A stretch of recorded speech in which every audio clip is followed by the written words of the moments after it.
You are watching Access LaPorte County, Channel 97. Coming up next is the November 6, 2023 meeting of the Michigan City Board of Public Works and Safety. You can find more information for this meeting by visiting www.accesslaportecounty.org. Good morning. I'd like to call this meeting of the Michigan City Board of Public Works and Safety to order this 6th day of November 2024. Present are Mayor Dwayne Perry, Mr. Michael Vincent, myself, Virginia Keating. We have a quorum. The first item on the agenda is the approval of the minutes of the regular hybrid Zoom meeting of October 16, 2023. Are there any corrections? I'll make a motion to approve. Support. I'll call for the vote. Mayor Perry? Aye. Mr. Vincent? Aye. Chair votes aye as well. Next item on the agenda is an approval of a change order. Brad Minnick, Haas and Associates LLC is requesting a change order number 3, adding additional work on Paz Road by draining water away from the concrete curb, gutter, and asphalt pavement at the southeast corner of the intersection of Paz Road and Cleveland Avenue with a cost of $10,294.34. Brad?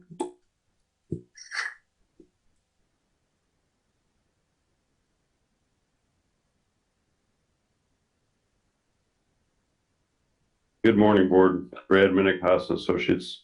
I would like to withdraw this item. We're going to handle it differently. So I'd just like to remove it from the agenda, please.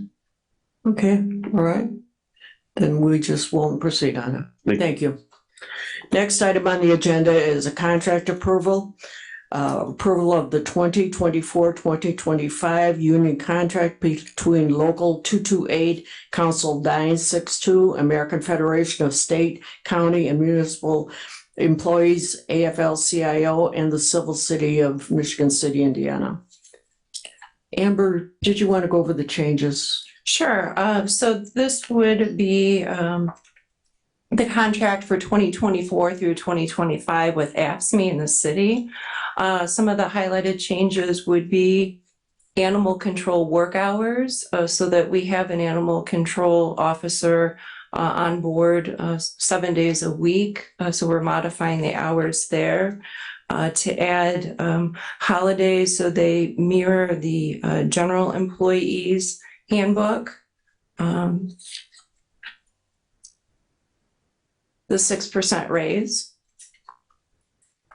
There would also be a certification pay for CDL, who would get an extra 35 cents an hour, and a loader bulldozer driver with an extra 35 cents an hour.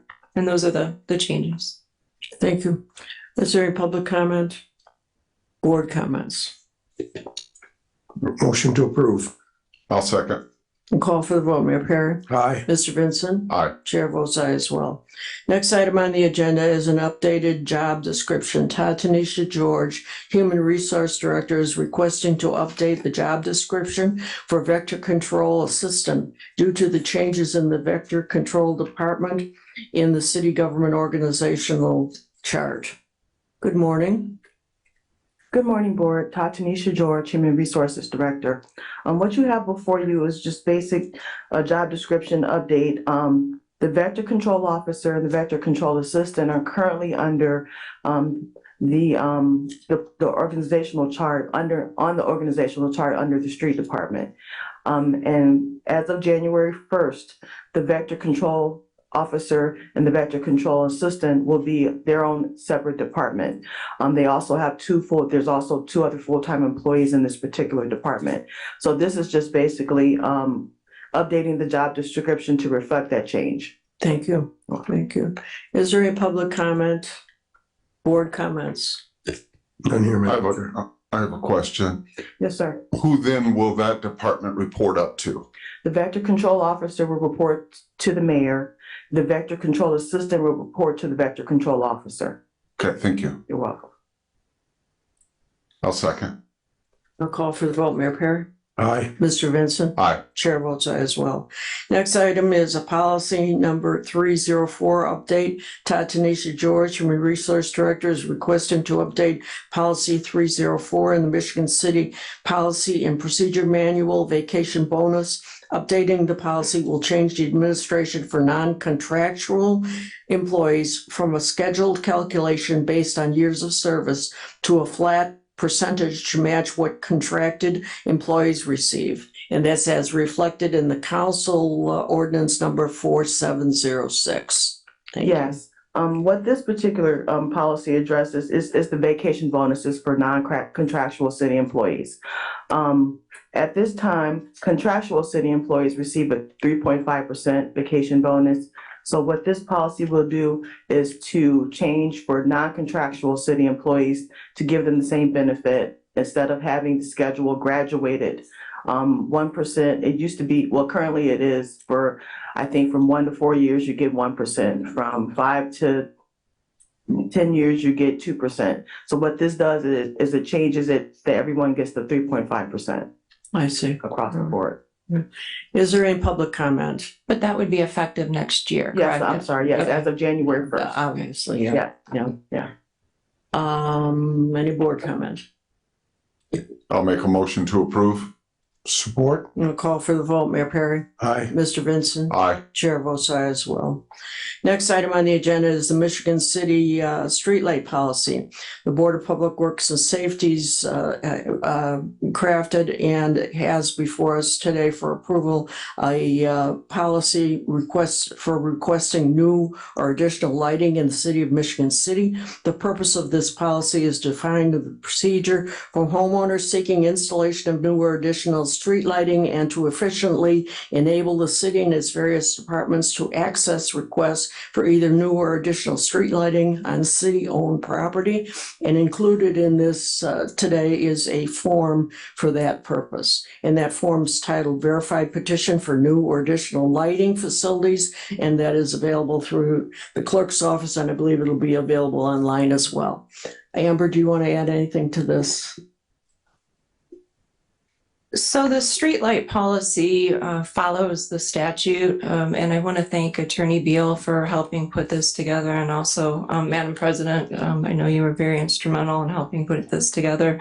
But the statute looks at giving notice basically to your neighbors and getting 60% of their signatures, and also before the board would take any action. And this is for an additional streetlight to an existing system, that there be a public hearing as well on it. So to give everybody on the block notice. So that's the major change of this. Okay, all right. Any public comment?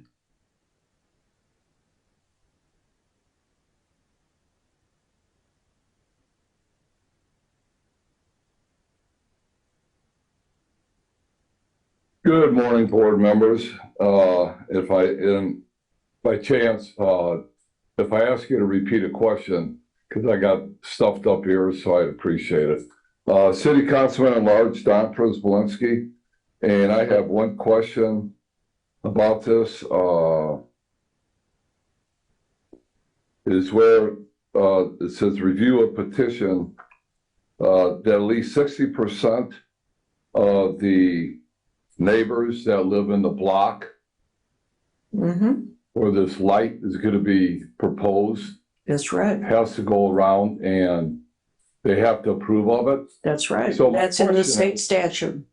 So my question is, so if I live where I live at on Gardena Street, Gardena and Oak, so if we wanted to have a street light put on that corner by chance, then I got to go down to Wilshire, okay, and then back up to York Street, and then back up to Gardena, and back down to Gardena and Oak. So why do the people care one way or another that if I'm asking for a street light on my corner on Oak and Gardena, what do the people care that live on Wilshire? Because that street light won't have an effect on them one way or the other. or the people that live on York and Wilshire, that street light's gonna be 300 feet away. They will never even see the street light. I don't think He's that's not how, talking about the right thing. We're talking about your particular run of your block Okay. and the other side of your block. It does not state facing that you. here. That's, It well, that's does what we're not talking state about. that here. so What it Steve, states here, okay, if I'm in the right spot, 6.0, so Councilman, what you have to do is go back to the definition of how you define a city block. And a Yeah. city block is defined as both sides of the part of the public street that lies between the two intersecting public streets. So what it would do is just look at Gardena. okay. And also, So what you're saying, so that I can hear it clearly, is that it has nothing to do with the square block. No. It's got the two sides. correct, Okay, does that say that in here? yes. Okay, And then also, if it's at an intersection, that's an exception to this. So if it's at an intersection, this doesn't apply. So this would be like a mid-block. okay, thank you. Any other board or public comment? Any board comments? Motion to approve. Second. A call for the vote. Mayor Perry? Aye. Mr. Vincent? Aye. Chair votes aye as well. Thank you. Next item on the agenda is an MOU request, road transfer MOU agreement between the City of Michigan City, Indiana, through the Michigan City Board of Public Works and Safety in LaPorte County, Indiana, by and through the LaPorte County Board of Commissioners. Who's going to explain this? Sean? Sean, come on. Come on down.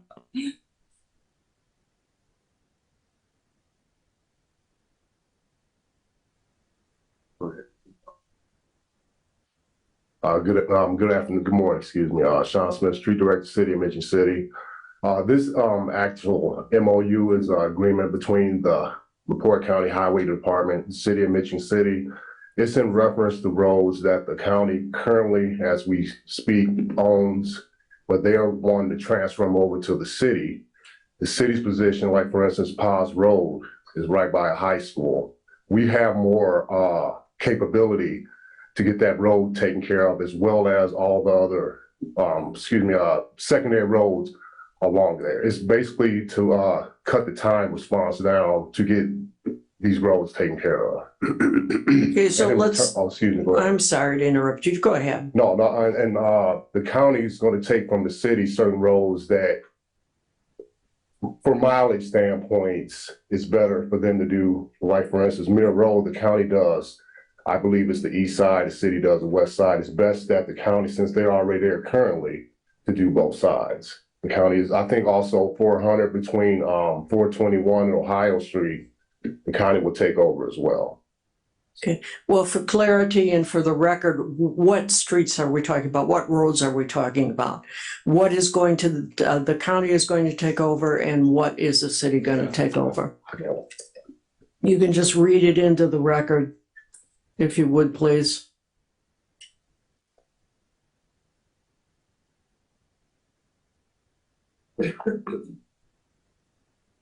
Transfer roads, this is under, I believe it's Exhibit A. For the county, it'll be County Road 400 North. They would take that from Cleveland Ave westerly to Ohio Street. That's approximately 5,280 feet. The county will also take from the city Hitchcock Road, US Highway 20, northly approximately 3,530 feet to Earl Road. The county will also take over Mill Road 600 West from Highway 20 northly to US Highway 12. This is approximately 19,847 feet. A total of 28,000 miles, 657 feet, or 5.43 miles. The city will inherit from the county Lindsay Lane, West Paz Road, approximately 1,020 feet south of Paz Road.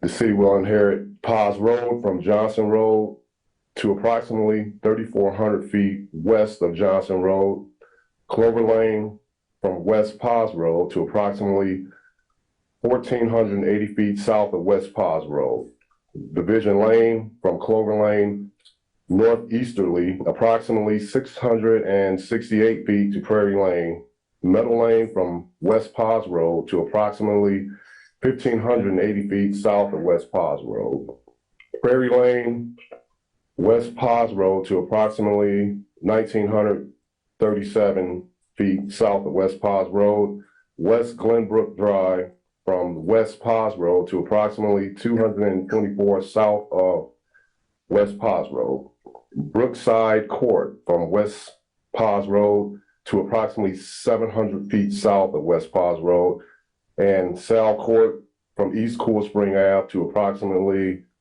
1,296 feet south of East Cool Spring Ave and Wellnuts Road. Sunnyside Drive from Wellnuts Road to approximately 765 feet south of Wellnuts Road. Longwood Drive from Wellnuts Road approximately 1,277 feet south to US 20. And Wellnuts Road from Woodland Ave easterly approximately 2,658 feet. That's a total of 17,000 feet by or 3.22 miles. Okay, and exactly what is going to occur? For example, I think I understand, but I want it to be made public. As far as the roads that you have just read, those roads that are going to be transferred to the county, they will be responsible for maintenance. That is correct. And snow removal. That is and correct. anything else. That is correct. And likewise with those roads that are coming to the city. That is correct. Okay, thank you. I appreciate that. Brad. And then one thing I'd like to add to that is, I received confirmation from NDOT that we can add these roads to our inventory once this is executed, so they would be eligible for CCMG funds for future paving projects. Okay. Is this going to be a problem? Do we need to just table this or can we proceed? No, once the motion is executed, I would contact NDOT. I understand. Okay, I understand. To change the ledger accordingly. Thank you. Public comment?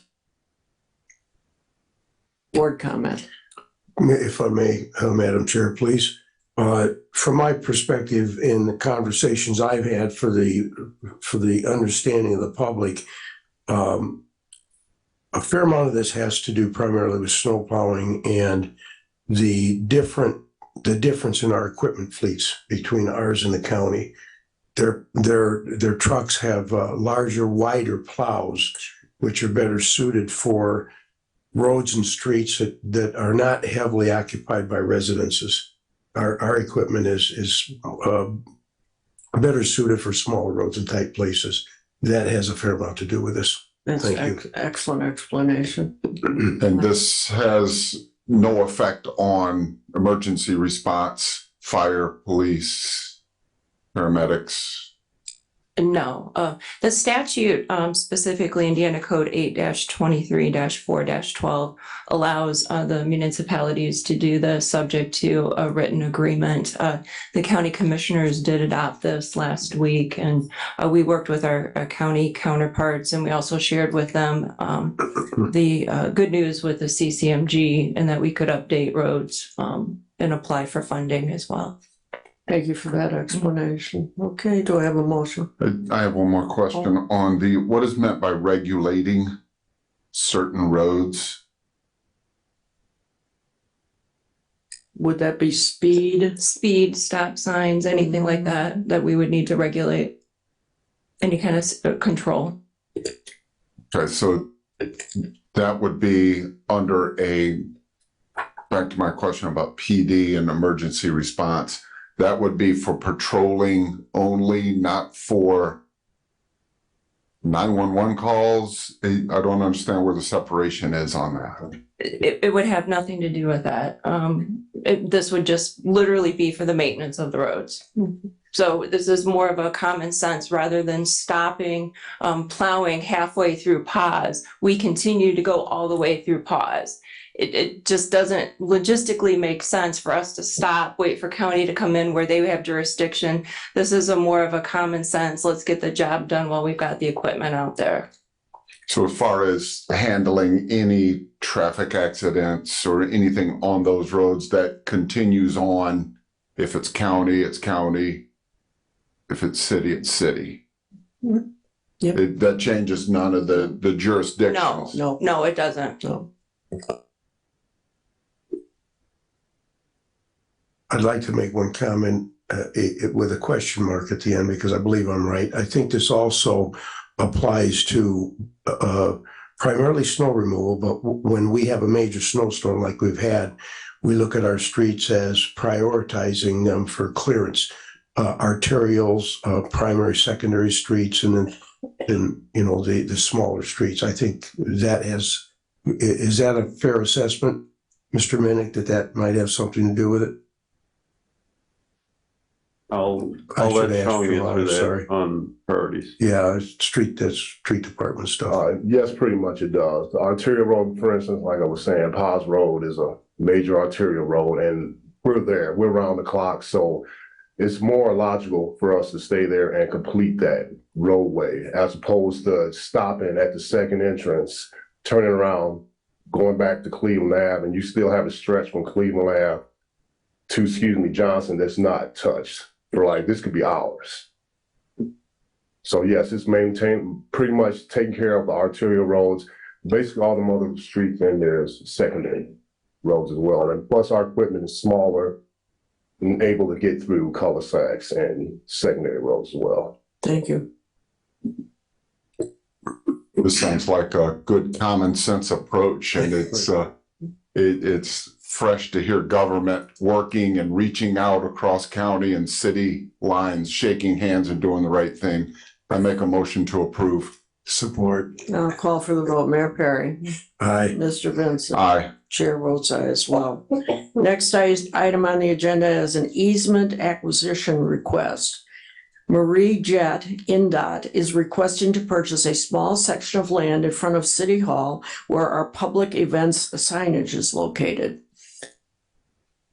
Does anybody want to explain what the purpose of this purchase is, what they're going to do with that tiny slice of land? I know Miss Jett had indicated she was going to appear by Zoom.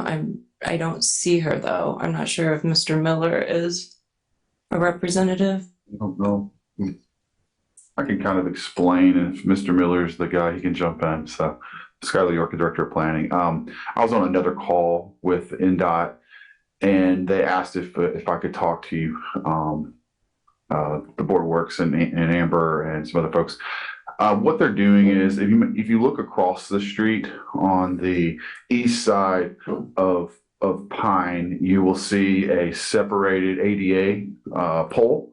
That's essentially what they're doing. They're getting enough land to put in to take the ADA buttons functions off of the primary structure and put it on a secondary structure, which will only be about this tall. That's just the nature of where ADA is transitioning right now. It's coming off of the poles. That way, it's unobstructed to punch the buttons if you're in a wheelchair situation, things of that nature, assisted situation. That's essentially what they're doing. And then they will actually be taking ownership of, I think, some of that poles in our right of way, and they will actually take over all of that. That way it's all in their right of way and they'll be responsible for it. Okay. They're only taking I forget how big. It seems like a large sliver of land. It's really not. It's a very small sliver of land, and it's not getting anywhere near where our signage is or things like that. And they're not, I was afraid more that they were going to put like a retention or detention pond in there, something like that would eat into our space. It's actually just enough to get that ADA in there. Okay. That's essentially what they're doing. All right. Any public comment? Okay. All right. Take it away, Nathan, if you are the person. Maybe I didn't do a good job. Good morning, Mr. Miller. Why don't you go ahead and explain?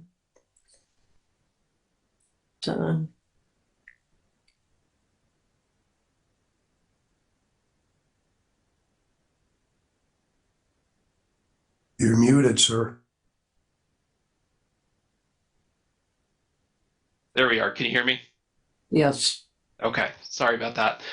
Yes, he is correct. They are asking for 160 square feet of a triangular area there at the corner of Michigan Boulevard and Pine Street for the ADA pedestrian signal with push buttons. Thank you. Is there any public comment once again? Now that you've heard that, board comment. Just one question. Were we able to negotiate an electric event announcement sign as part of that? I tried. Okay. I have a question. Is this going to hinder or obstruct any future development or redevelopment in this block? Tiny little. Good question. I do not believe so. That was one of the thoughts as well. And it was also, is it going to obstruct our signs that are currently there? It's very small. It's only about, I'd say less than, I think 36 inches tall, if I'm not mistaken. But as far as the amount of land that they're taking, it's very small. And I don't foresee us moving those large overhead structures. They're just too big, and they have to be there because I don't see the road getting smaller by any means. If anything, it probably will get bigger or get renegotiated, you know. So I'd say the answer is no. I think Okay, thank you. I'll make a motion to approve. Support. And I'll call for the vote. Mayor Perry. Aye. Mr. Vincent. Aye. Chair votes aye as well. Thank you. Next item on the agenda is a request for street closure. Justin Post, Michigan City Main Street Association is requesting a street closure at 7th Street from Pine to Washington Street and Franklin from 6th to 8th Street for the annual Shelf Ice Brew Fest on Thursday, February 22nd, 2024 from 8 a.m. till Sunday, February 25th, 2024 at 12 p.m. Good morning. Good morning, Justin Post, Michigan City Main Street Association. Yeah, we're going to do Shelf Ice Brew Fest again. It's the same as the previous years. And so it's actually 7th Street would be closed on Thursday and Franklin Street will be closed on Friday so that we can get the tents up and ready for the event on Saturday. I see. And then the closure until Sunday is so that we can make sure everything's cleaned up and open everything up. The tents themselves on 7th Street will be up until that Monday, but they'll be in the parking spaces, which we've kind of agreed before that was okay as long as they weren't taking up any of the actual right of way of the street. Okay, all right. And the insurance is all in place, I understand. Yes. Yeah. Okay, all right. Is there any public comment? Any board comments?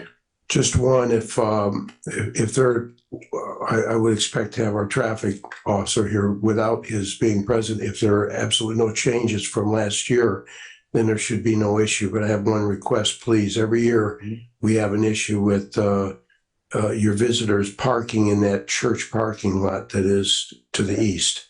Please prevent that. I will do what I can. I wasn't aware of any problem. Yeah, last we year. have problems there every year with this. Oh, well, that wasn't conveyed to us last Okay. year at least. Okay, Thank you.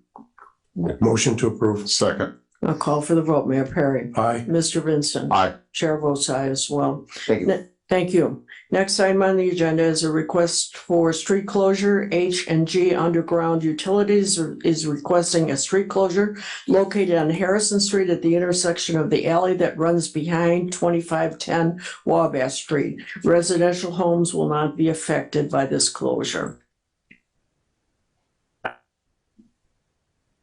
Good morning. Madam President, board members, Steve Stanford, Michigan City Sanitary District.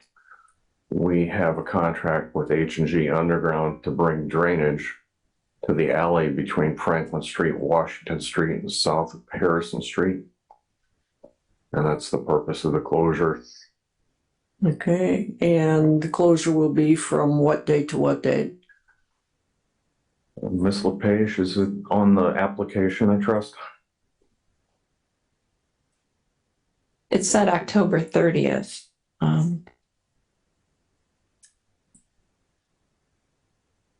So I'm not sure if this is the most recent one that I've I received. saw work has already begun. The signs are up. The road is closed. Ah, Hmm,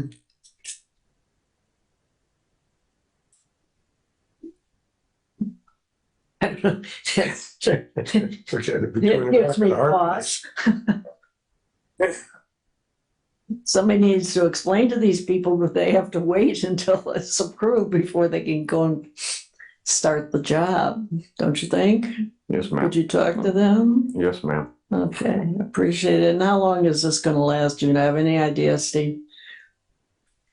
A day or two or three. Okay, They said 1 to 2 weeks on their request. okay, all right, They do The have, application says 1 to 2 weeks. they do have their insurance. That's okay. all in order.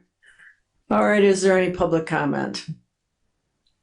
Board comments? Motion to approve. Second.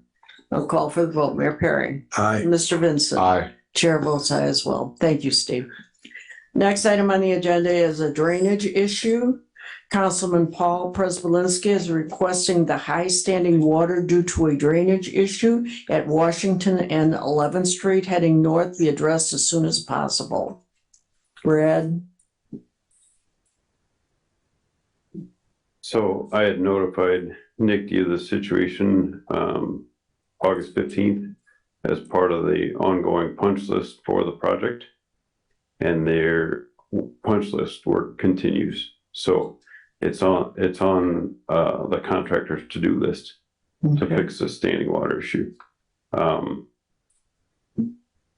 I would ask that it be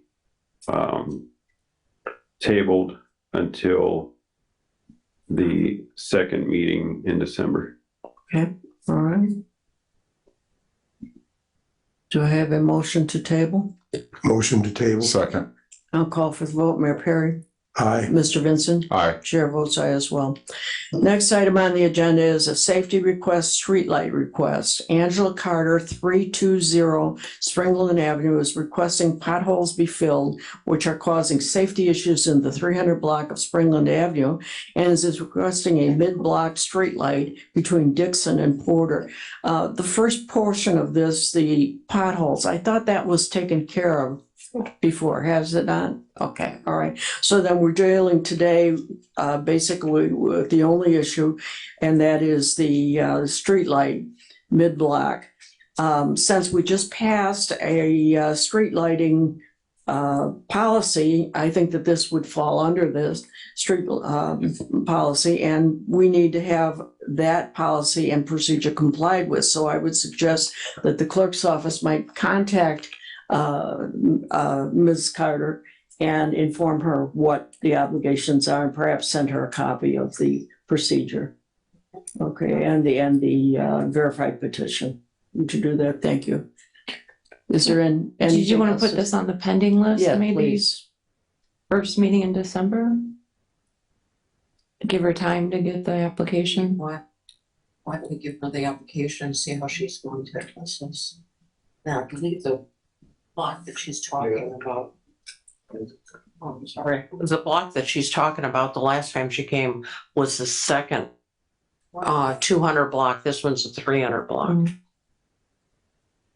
Sean, is it still okay? Okay, all right. I'll send her the application and reach out to her. Okay, why don't I have Table somebody is- give me a motion to table? Motion to table. Second. Call for the vote. Mayor Perry? Aye. Mr. Vincent? Aye. Chair votes aye as well. Next item on the agenda is a safety issue. Councilman Don Prespolinski is requesting to have the city-owned guardrail repaired or replaced at the corner of 8th Street and Springland Avenue.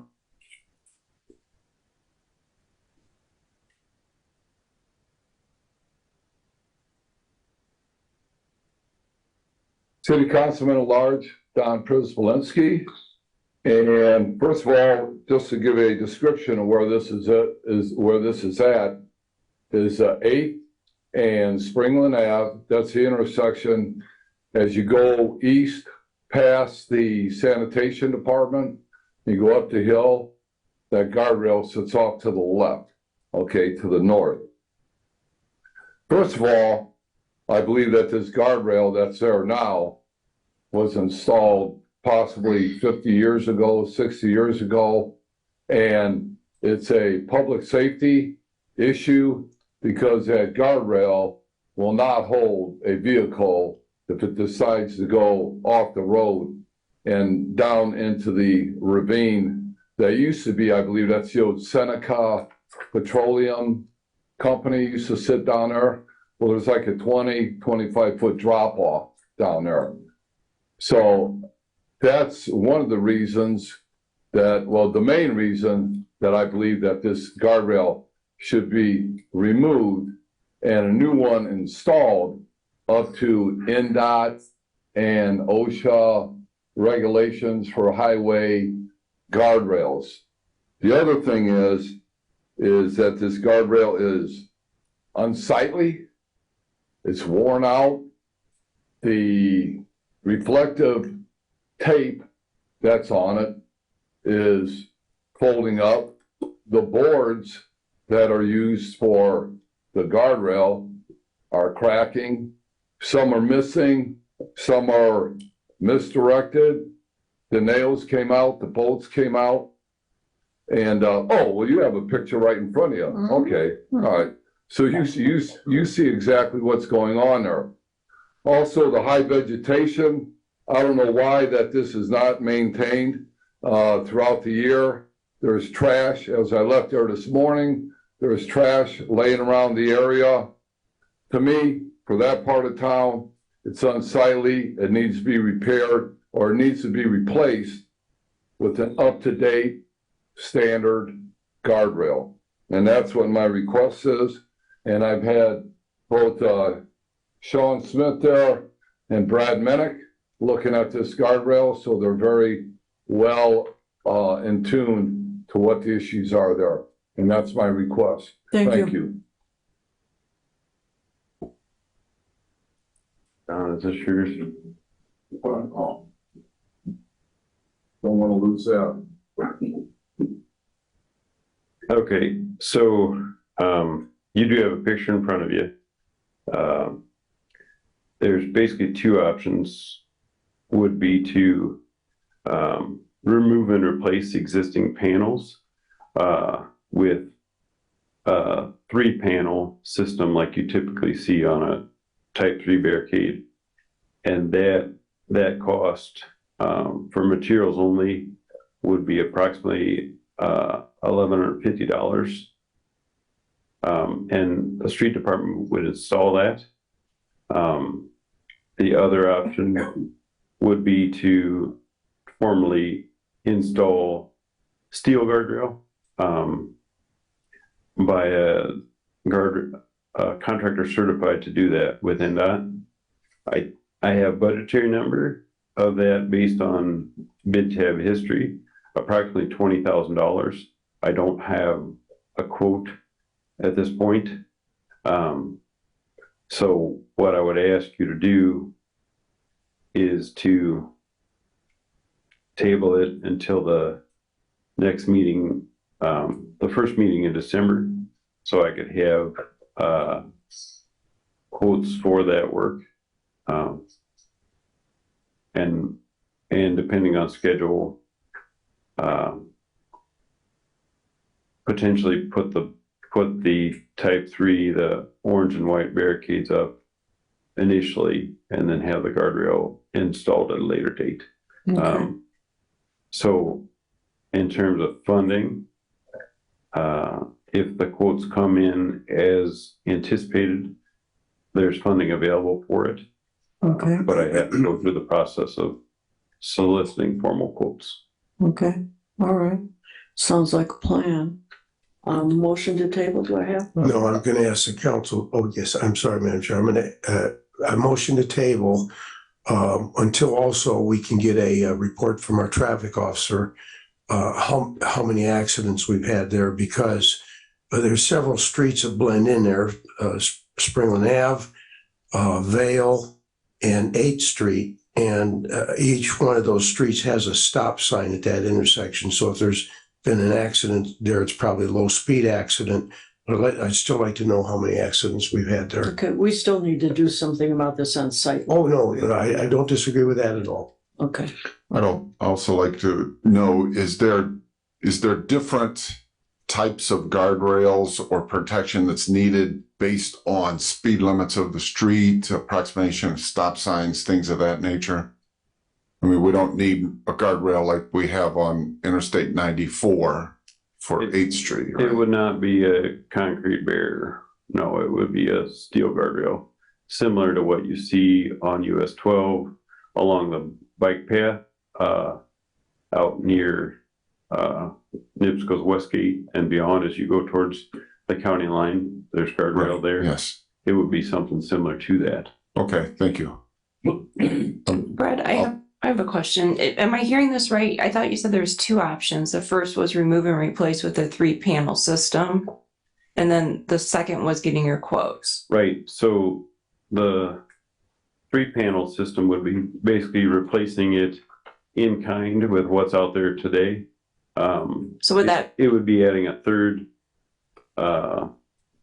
section. So that's where so the, rather than two options, are you saying there's only one option? Like the 3-panel system would be a Band-Aid until you get the formal quotes? that's correct. The 3-panel system would be temporary installation. It's something we could do quicker. The guardrail contractors are probably a longer lead time is what I'm anticipating, but I can ask that to accompany the quote when they'd be able to do the work. But if we were to buy the orange and white barricades, those would be able to be reused by the street department, because they do, as the picture shows, fade over time. So basically, we could go ahead and have that temporary barrier put up and vote on that now, and then table as far as the quotes go. Sounds good, Madam Chair. Yeah. That would be my motion. Okay. I'll second. Okay, then I'll call for the vote. Mayor Perry. Aye. Mr. Vincent. Aye. Chair votes aye as well. Don, I don't know what it is you want to say. Go ahead. Yeah. I just one more comment before we get all the temporary guardrails put in and everything like that. I'm requesting that the vector control goes out there and cleans up all this vegetation and all this trash and at least make it look presentable. Yeah. Yep. For the public. Yep, Thank and you. we'll add that as well. Okay. Next item on the agenda is a special event request or report. My understanding is that everything has pretty much been status quo right now, and so we're going to just bump this to December, okay? Next item on the agenda is the monthly update for informational purposes. Flaherty and Collins updates and details to the construction building of the 6-story precast parking garage, 212 and 6-story apartment tower, and 2-story retail commercial space by the train station. We got somebody here? Okay, good. Yes, might recognize this guy. Would you introduce yourself? Good morning. David Albers, Flaherty and Collins. I've recently been engaged by them as a local project manager, and I will be staying on throughout the duration of the project. Dave helped us with Art Space, so he might look a little familiar to you guys. But they've hired him. Do you want to give us a quick update where we're at? We did go out and notice on October 1st. We noticed 10th Street I had my staff go out and notice 10th Street because they will be closing down 10th Street any day now. What my understanding is, you may have a little bit more information. Yeah, we'll be ready on Wednesday to close down 10th Street between Franklin and Pine, as well as long as there's no objections to that. We'll be moving the job site fence out into 10th Street and then also out towards the east into Pine Street to that sidewalk there at the east side of Pine. When south will, of 10. when will the first precast be delivered? It's being delivered on December 15th, thereabouts, to the St. Anthony, the old St. Anthony Hospital lot, where it's going to be staged and inspected by NICD. And then precast installation will start after the first of the year, around January 8th. Okay. This is a little bit later than what we were expecting. Absolutely. It is a little later. That's why we held off on noticing from October 1st. We noticed 10th Street. We will notice we won't notice now. We'll wait. We'll give them a little bit more time along the route. And then I'll work with Brad on that notification as well of the time, and Mr. Albers as well, to make sure we time that correctly and make sure we're not hitting it too soon or too late type thing.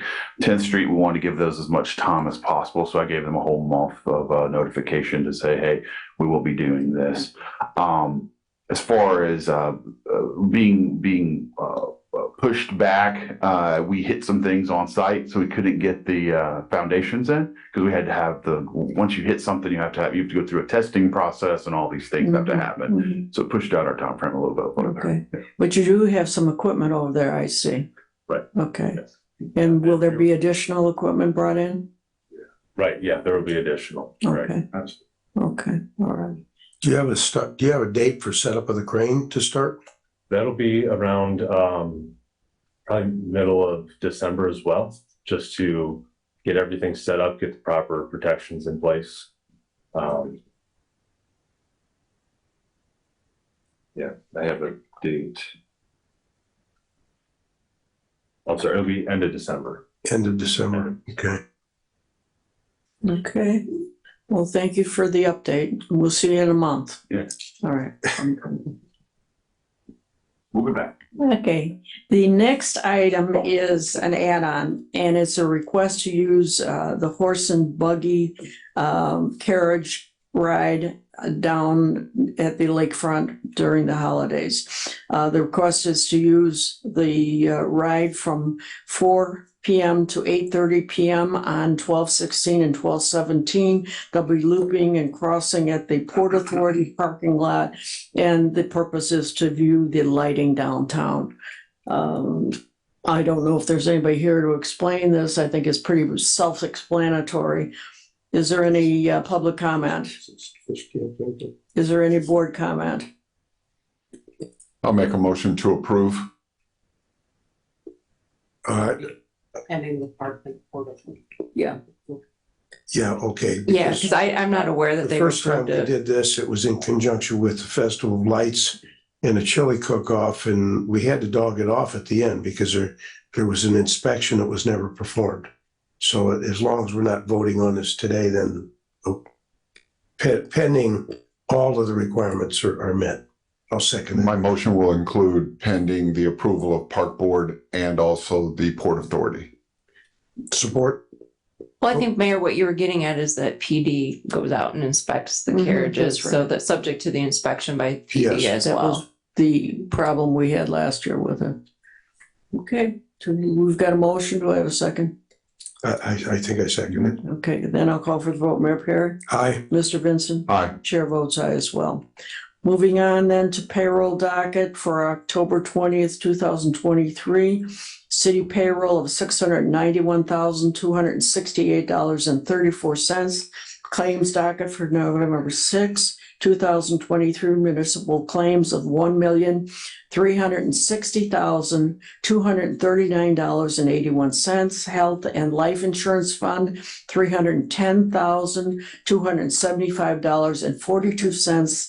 CDBG, that's Community Development Block Grant, $78,149.98. Workers' Comp Trust is $0. Special events are $14,495.05 for total claims of $1,763,000 or $763,160.26. Did I get it right?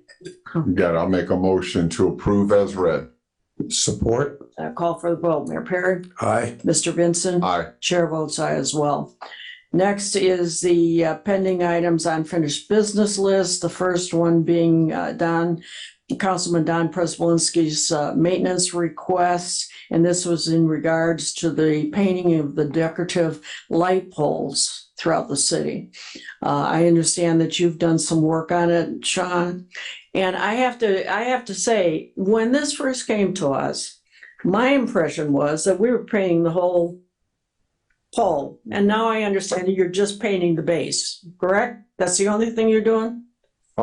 Yes, Madam President, that's all we did. It was basically a cosmetic fixture to the basis. Okay. Anything more than that is out of the scope of work of the street That's department, what I because you have thought, to detach poles, and we don't have that capability. Okay. All right. So what did you do? You went out and got paint, you matched the paint? Yes, that's correct. I actually took out a paint contractor on site to match the paint of the actual bases, and we pressure washed and That's painted great. all bases. That's great. And you prepared it, if there was rust, you wire brushed and you did Yes, all that of is the correct. necessary things? Yes, we sandblasted what was needed. Okay, and if there are other bases that need to be done, you are prepared to do them, are you? That is correct. Okay, all right. Councilman, do you want to say anything about this?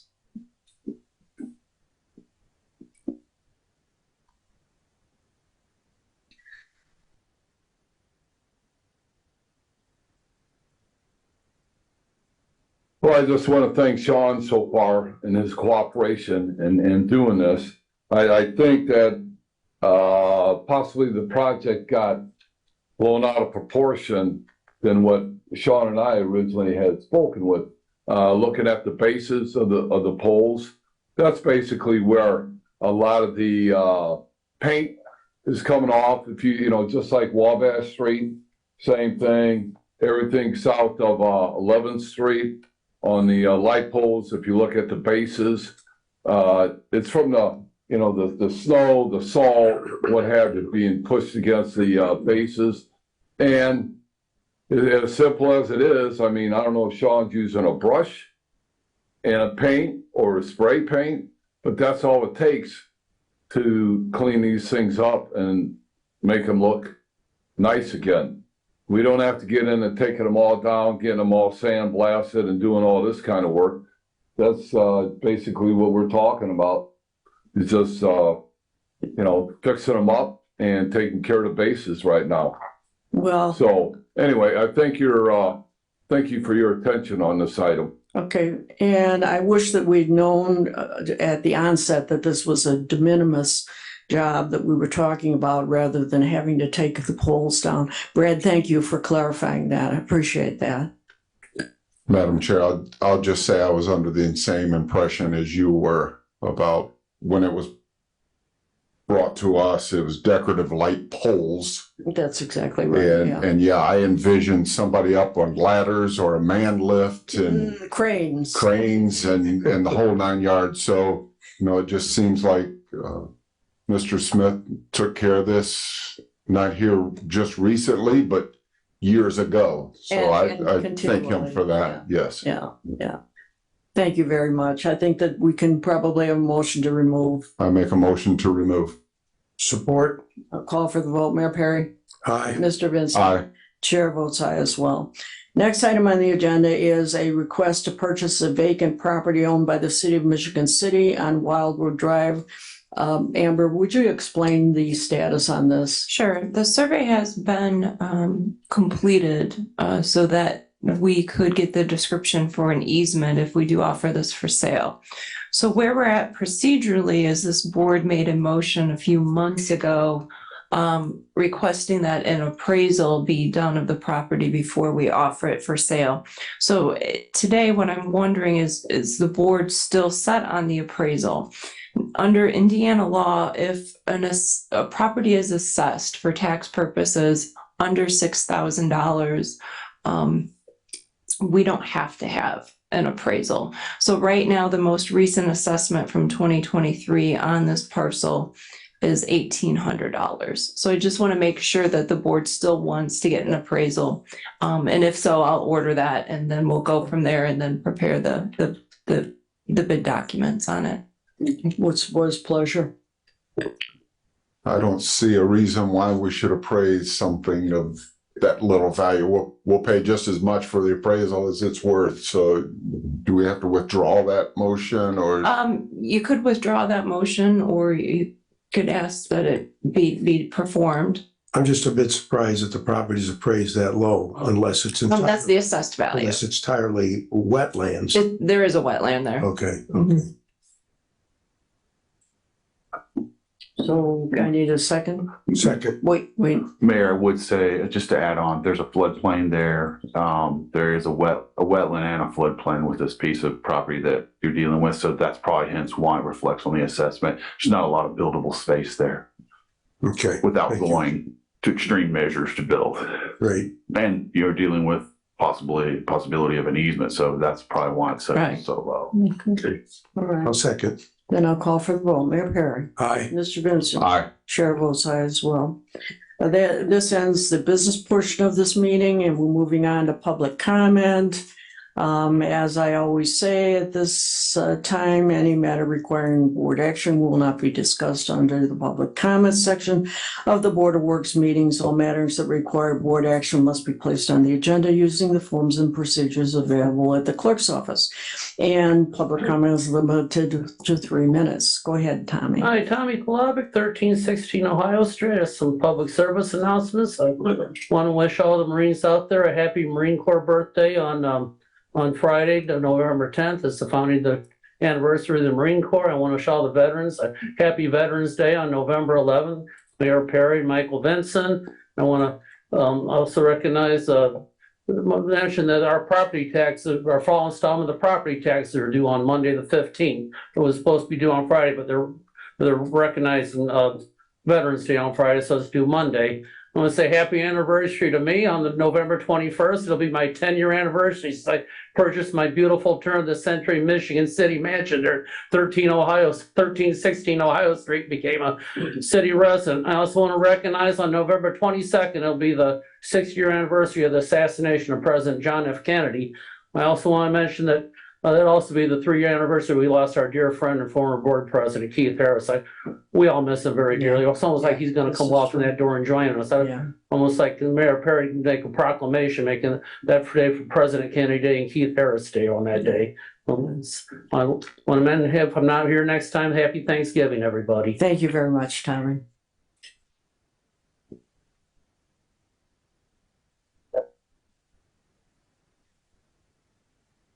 Don Przybolinsky, City Councilman, and hopefully this falls under public comment.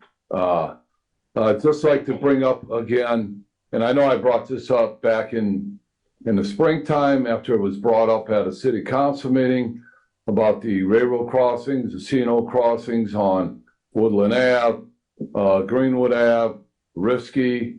There could be another intersection or train or street going over the tracks. But I know to this date, and I don't know why, that the letter to be written to the C&O to contact them to get this job, at least get it on the books for next year, hasn't been done yet. We all know how long it took Ohio Street and Tilden Ave to get done. And from waiting from springtime till February, or when it's supposed to come off the docket or be done by, it's just pushing all this work back another 10 months. So I just wish that the Board of Public Works would push this issue to get this letter written so we could possibly get these crossings fixed, because we're going to wind up closing them down just like we did Ohio Street and just like we did Tilden Ave. We had to close them down due to emergency services. But to me, the only emergency here is not getting a letter written to the railroad to get this work on the book. I think you misunderstand. There has been contact, I believe, with the railroad. Constant contact. Railroad companies are very, very slow to respond, and a lot of times I've chased CSX to Tennessee to Virginia. I keep getting pushed over. We'll keep after them, and it's too late now to get it done this year, obviously, but I'll stay after them and we'll see if we can't get it done in spring or summer. The crossings are gonna be blocked when they do it anyway, so we're not gonna avoid a block crossing. I have also been in contact with Senator Mike Braun's office, and that's how we got it done last time, because the United States Senate, I don't understand why, has a much more successful record getting things done by the railroad companies than the House of Representatives does. So I have been in contact with Senator Braun's office, and I will stay in contact until we get a date. Thank you. Yeah, and another issue here is that just like this city, the railroad has budgeting, okay? And they budget just like we do, effective at the beginning of the year, okay? And that's one of the problems that we ran in last time. Okay, they did not have the money and they put it off till after the first of the year. They did it in the spring. So I would guess that that's what's going to happen here. And that's what they're going to say. So we need to try to have a little understanding of how things work in their arena. Yep. Thank you, Madam Chair. Yep. Okay, moving on. Oh, you got a comment. Wow. Just a public service announcement that pavement striping operations will be beginning later this week, Tuesday, Wednesday, and Thursday, weather permitting. Paz Road, Washington Street, the 9th Street conversion from one-way to two-way are all on the docket for this week for the striping contractor. Well, thank you. That's good news. Good morning, board. First of all, I'd like to thank Brad, and he got Lowe's Drive paved. I don't know if you saw that. It was a public announcement, so thank you. Before season. The reason I bring up Lowe's Drive and Myers Drive and all that, the redevelopment commission, we're on the verge of having all of the quit claim deeds to us. Once that happens, I will need to come before you guys and file formally for that dedication of those roads. So I'm just kind of giving you a heads up that we will be bringing that back to you once we have all the paperwork in order to formally accept the road as our responsibility, sort of like we did earlier today.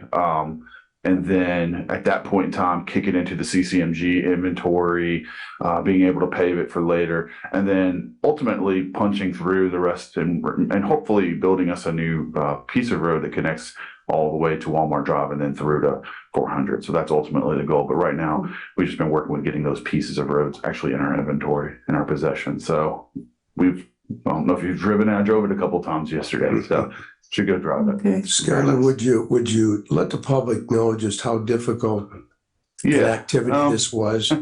Which one of the big three out there did we have to have 12 signatures? Lowe's, we had to have 16 different signatures. So yeah, it's just when you're dealing with companies that are so big and they have their headquarters all over, there's not one person that you're dealing with where it's like, okay, yeah, a separate company, almost like a different group of people that deal with the land and then the building, the care of the land, so you have to really get to that. Actually, we ended up dealing with an attorney, and that's how we ended up. It was attorney relationship, and that's how we ended up getting Myers and Lowe's. But it just takes a lot of signatures working through that sausage factory, if you will, to get it finalized. But it took us about, it's probably taken us almost a year to get this done. That's how complicated it was, and ended up in our benefit, because we actually ended up being able to take over more space than what they were like. We didn't know about this. Thanks for letting us know. No one, the two respective large organizations, they thought we owned the road, and they just never knew. So once we let them know, they were very glad for us to take it over, and we should be taking it over. So okay, yeah, very complicated, but we got it done. Any other board comments? I have a couple. Go ahead, Michael. I'm good. A couple I'd like to say along the lines of what Skylar said. Because things don't happen right away, does not mean they're not going to happen.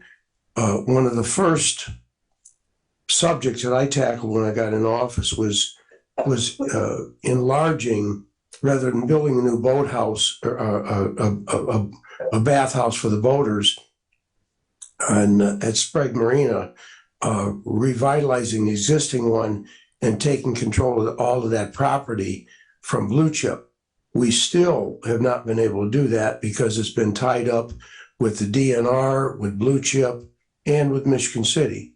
So good things take time to bring about.